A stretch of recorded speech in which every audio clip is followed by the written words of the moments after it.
पर्यावरण दिन आहे. पर्यटनासंदर्भात आपण पर्यटन मंत्री आहात.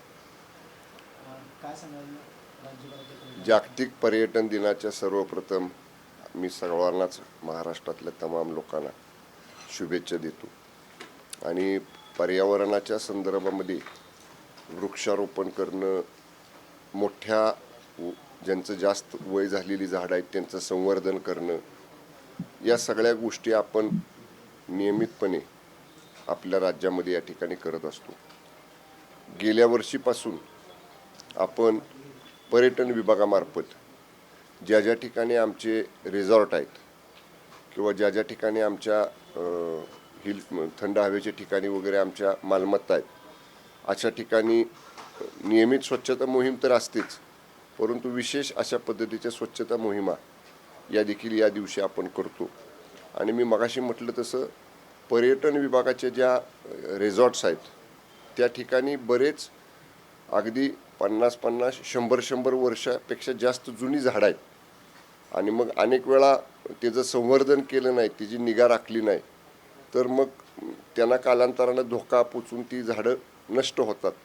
तर त्याच्यासाठी सुद्धा आम्ही नियमितच सांगितलेलं आहे की अशा जुन्या झाडांचं म्हणजे जिथं कुठं वाळवी लागली असेल तेवढ्यापुरता भाग काढून टाकणं, त्याला नवी पालवी कशी फुटेल किंवा ते आहे तसं कसं राहील, तर या गोष्टीचे प्रयत्न आमच्या विभागाकडनं सुरू आहेत.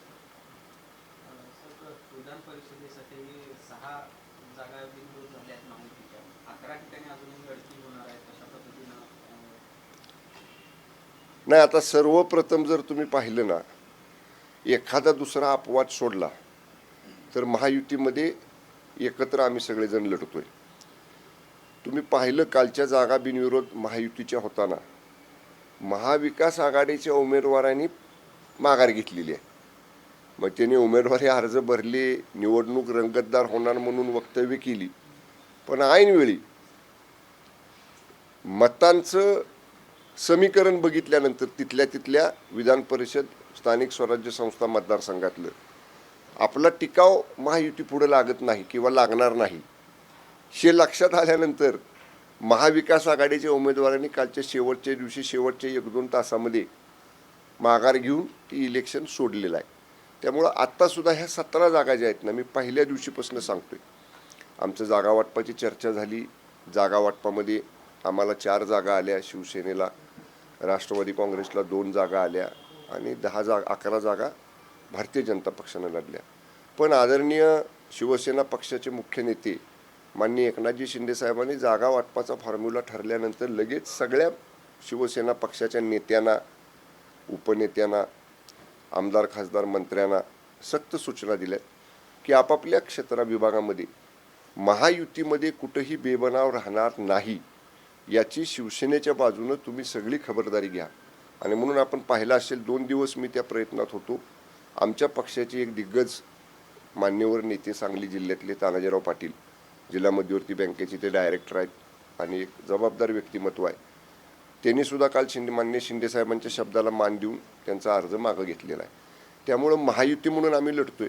आणि 17च्या 17 जागा, 6 तर आल्या, आता 11 राहिल्या, त्या 11च्या 11 निवडणुकीतनं जागा चांगल्या मताधिक्यानं ही महायुती जिंकल. आपण दुसरीकडे याच्यासाठी 150 कोटीच्या पैशाची उधळपट्टी केली अशा प्रकारचा आरोप संजय राऊत यांनी केलेला आहे. आता त्याला काय काम आहे दुसरं? त्यांना म्हणाव तुमच्या लोकांनी ऐनवेळी अर्ज का काढले त्याचा खुलासा करा ना आधी, त्याच्यावर पांघरून घालायचं. कारण तुमच्या उमेदवारांना कळालं, मी मगाशी म्हटलं तसं, की महायुतीच्या संख्याबळासमोर आपला टिकाव लागत नाही, त्यांनी माघार घेतली. त्याचं स्पष्टीकरण करा, त्याचा खुलासा करा. 150 कोटी 200 कोटी मोठे मोठे आकडे, त्याचा पुरावा द्या म्हणावं काय असेल तर.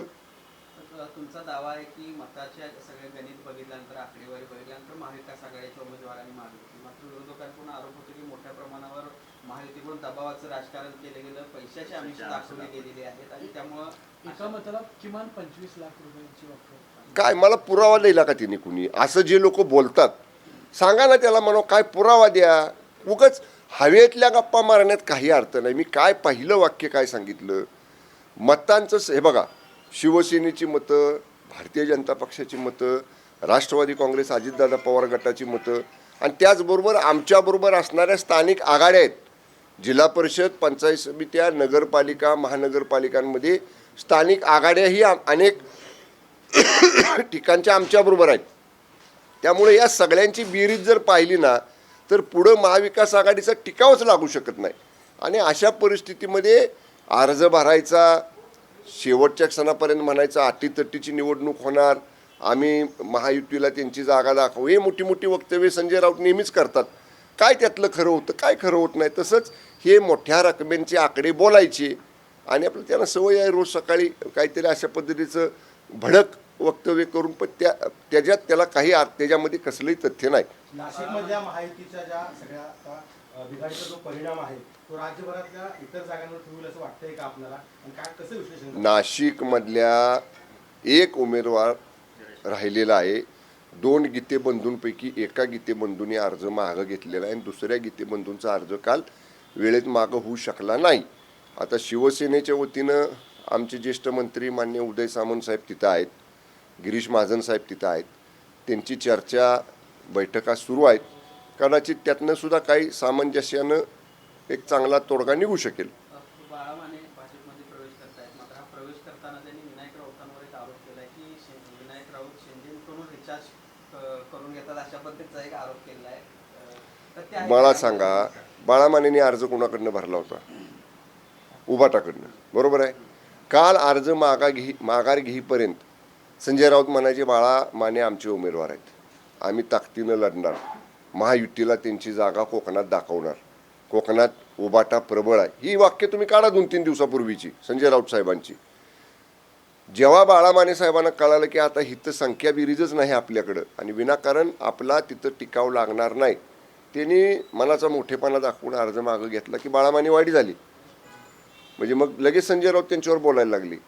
असं नाही ना. आणि बाळा माने काय म्हटले विनायक राऊतांबद्दल, बरोबर काय म्हणले की विनायक राऊत कोणाची रिचार्जवर चालले. आता रिचार्जचा विषय नाही, पण अनेक लोक असे आहेत उबाटामध्ये असणारे की ते आत्म शिंदे साहेबांना मानतात, ते उघड सांगतात काही आमच्या तांत्रिक अडचणी आहेत त्यामुळं आम्हाला इथं राहिलं, आम्ही इथं राहिलोय. पण अनेक लोक आम्ही शिवसेनेच्या आमच्या चांगल्या मोठ्या नेत्यांच्या संपर्कामध्ये आहेत.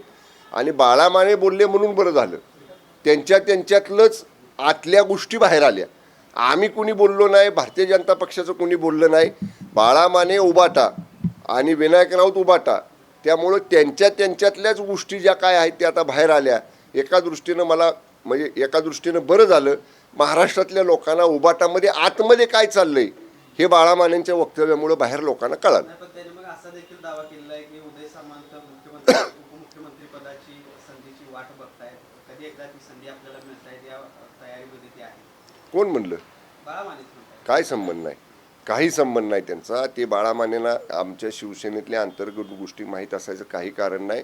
आम्ही सगळ्यांनी जेव्हा ही भूमिका 40 आमदारांनी 2022 साली घेतली, 50 आमदारांनी, आज देखील आम्ही 60 आमदार शिवसेनेचे आदरणीय शिंदेसाहेबांच्या नेतृत्वाखाली आहोत. आमचे नेते, पक्षाचे मुख्य नेते आदरणीय एकनाथजी शिंदेसाहेब आहेत.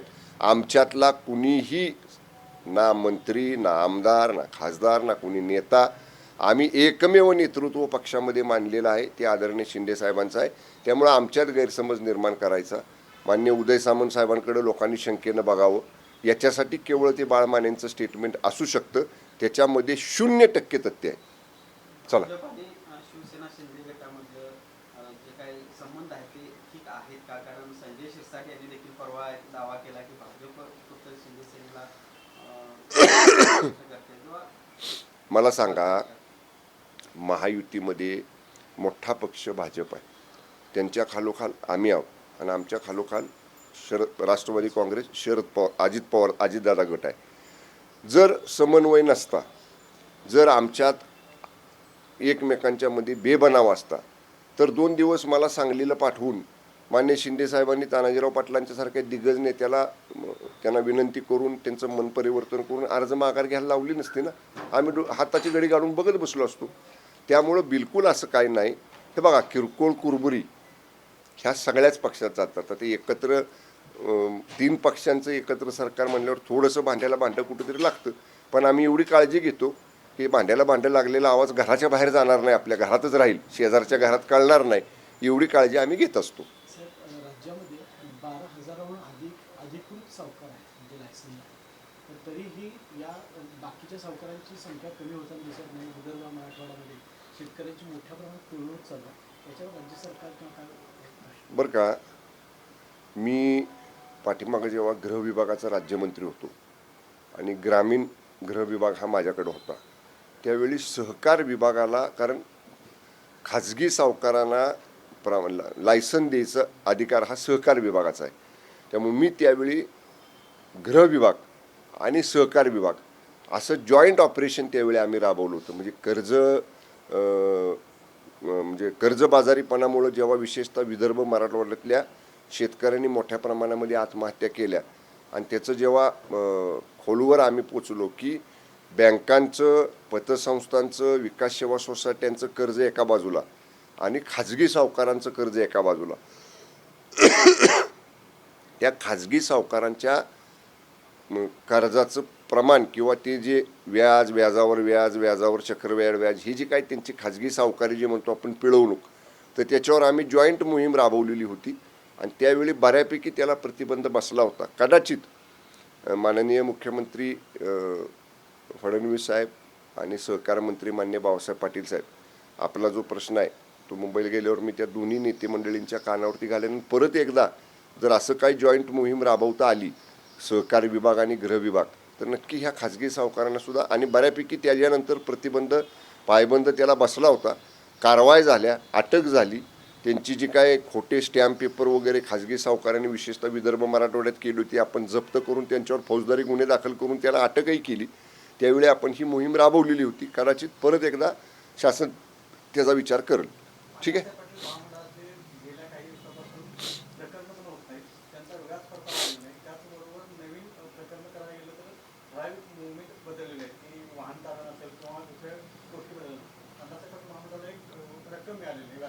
मराठा आरक्षण मंत्रिमंडळ उपसमिती जी आहे माननीय विखे पाटील साहेबांच्या अध्यक्षतेखाली, पाठीमागं चंद्रकांत दादा अध्यक्ष होते, त्या समितीचा सलग मी गेली 2022पासून सदस्य आहे.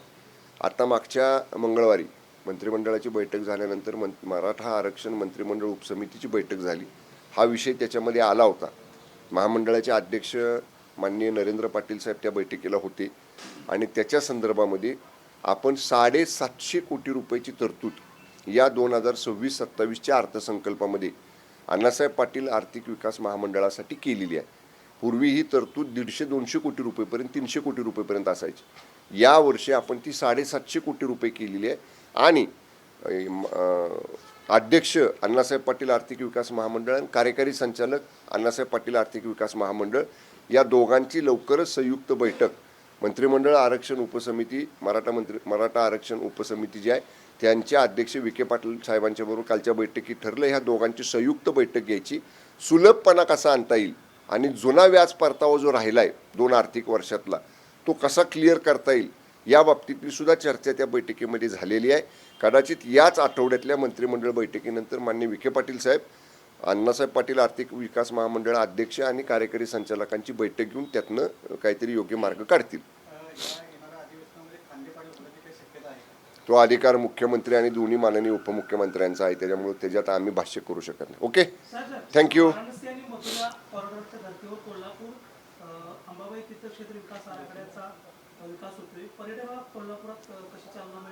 मी आता बैठक घेतो आहे कलेक्टर ऑफिसला.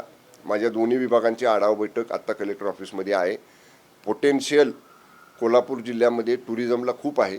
आमच्या चांगल्या आस्थापना एस्टॅब्लिशमेंट पर्यटन विभागाच्या स्वतःच्या मालकीच्या, महाराष्ट्र पर्यटन विकास महामंडळाच्या मालकीच्या इथं आहेत आणि त्या बाबतीत कसा आराखडा तयार करायचा या सगळ्याला कोल्हापूरचं महालक्ष्मी अंबाबाई मंदिर तीर्थक्षेत्र विकास आराखडा आहे, क्षेत्रवाडी रत्नागिरी ज्योतिबा मंदिराचा तीर्थक्षेत्र विकास आराखडा आहे. तर ह्या सगळ्या पार्श्वभूमीवरती त्याला जोडून टुरिझम सर्किट कसं डेव्हलप करता येईल त्याच्यासाठी स्थानिक अधिकाऱ्यांच्या बरोबरची बैठक आज आम्ही घेतोय. त्याच्यानंतर जिल्ह्यातल्या सर्व माननीय लोकप्रतिनिधींच्या बरोबर मी एक बैठक घेणार आहे आणि त्याच्यामधनं मग टुरिझमचा दर वर्षाचा पुढच्या 3 वर्षाचा प्लॅन या ठिकाणी आपण तयार करतोय. त्याची प्राथमिक चर्चा माझ्या विभाग अंतर्गत अधिकाऱ्यांच्या बरोबर आता 11:30 वाजता आहे. Okay, thank you.